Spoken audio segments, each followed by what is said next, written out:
தேவனுடைய பரிசுத்த நாமத்திற்கு மகிமை உண்டாவதாக. இந்த காலவேளையில் உங்கள் அனைவரையும் ஆண்டவராகிய இயேசு கிறிஸ்துவின் இன்ப நாமத்தில் உங்களை அன்போடு வாழ்த்தி வரவேற்கிறேன். விண்பிலிகள் வாயிலாக இந்த நாளில் சந்திப்பதிலே மிகுந்த மகிழ்ச்சி அடைகிறேன். இந்த நாளின் செய்தியின் தலைப்பானது பெத்லகேம் கற்றுத்தரும் பாடம். எபிரேயர் 9ஆம் அதிகாரம் 28ஆம் வாக்கியம் சொல்கிறது, கிறிஸ்துவும் அநேகருடைய பாவங்களை சுமந்து தீர்க்கும்படி ஒரே தரம் பலியிட்டு நமக்காக காத்து கொண்டவர்களுக்கு இரட்சிப்பை அருளும்படி 2ஆம் தரம் பாவமில்லாமல் தரிசனமானார்.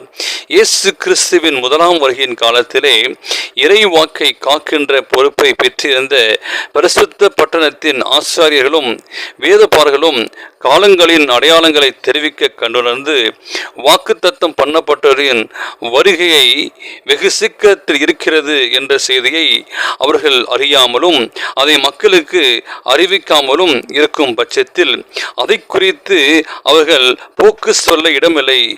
ஏனெனில் மீகாவின் தீர்க்க தரிசனம் இயேசு பிறக்க போகும் இடத்தையும் தானியேலின் தீர்க்க தரிசனம் அவரது 1ஆம் வருகையின் காலத்தையும் குறிப்பிட்டு காட்டியிருந்தது. அவர்கள் இக்காரியங்களில் அறியாதிருந்த நிலையானது பாவம் நிறைந்த அவர்களது அலட்சிய வாழ்க்கையின் விளைவே ஆகும். எனவே உலக இரட்சகர் முதலாக வரவேற்பர்கள் கூட்டத்தில் தாங்கள் காண வேண்டும் என்று அனைத்து மக்களும் விழிப்புடன் காத்து கொண்டிருந்தார்கள். ஆனால் அந்தோ பரிதாபம், நாசரேத்தின் மலைப்பாங்கான இடத்திலிருந்து வந்த களைத்திருந்த அந்த இரு பயணிகளும் பெத்லகேமின் அந்த ஒடுக்கமான தெரு முழுவதும் குறுக்குமாயிருந்தது. அந்த நகரின் கிழக்கு பகுதியில் எல்லவரை சென்று இலைப்பாரவும் இரவுக்கு தங்குவதற்கு பாதுகாப்பான ஒரு இடத்தையும் பயமின்றி வீணாக அலைந்து கொண்டிருந்தார்களே. அவர்களை ஏற்றுக்கொள்ளத்தக்கதாக எந்த கதவுகளும் திறக்கவில்லை. இறுதியில் ஆடு மாடுகளுக்காக ஆயத்தம் பண்ணப்பட்டிருந்த இழிந்த நிலையிலிருந்த ஒரு தொழுவத்திலே அவர்கள் புகலிடத்தை கண்டடைந்தார்கள். அங்கேதானே உலக இரட்சகர் அங்கே பிறந்தார். கிறிஸ்துவின் வருகையை பார்த்திருந்ததற்கான எந்தவித ஆதாரமும் காணப்படவில்லை. ஜீவாதிபதிக்கான எந்த ஆயத்தமும் செயல்படவில்லையே. வியப்பில் ஆழ்ந்தவர்களாக இந்த வெட்கத்திற்கும் செய்திகளோடு பரலோகத்திற்கு திரும்ப செல்லிருந்த தூதர்கள் இரவிலே மந்தையை விழிப்போடு பார்த்து கொண்டிருந்த மெய்ப்பர்களின் குழாம் ஒன்றை கண்டார்கள்.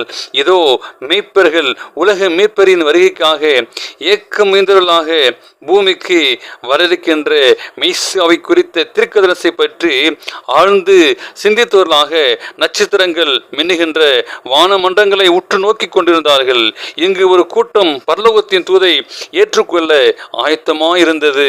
அவர்கள் எதிர்பார்த்த நிலையில் திடீரென்று கர்த்தரின் தூதன் தோன்றி மிகுந்த மகிழ்ச்சியை கொடுக்கும் நற்செய்தியை அறிவித்தார்.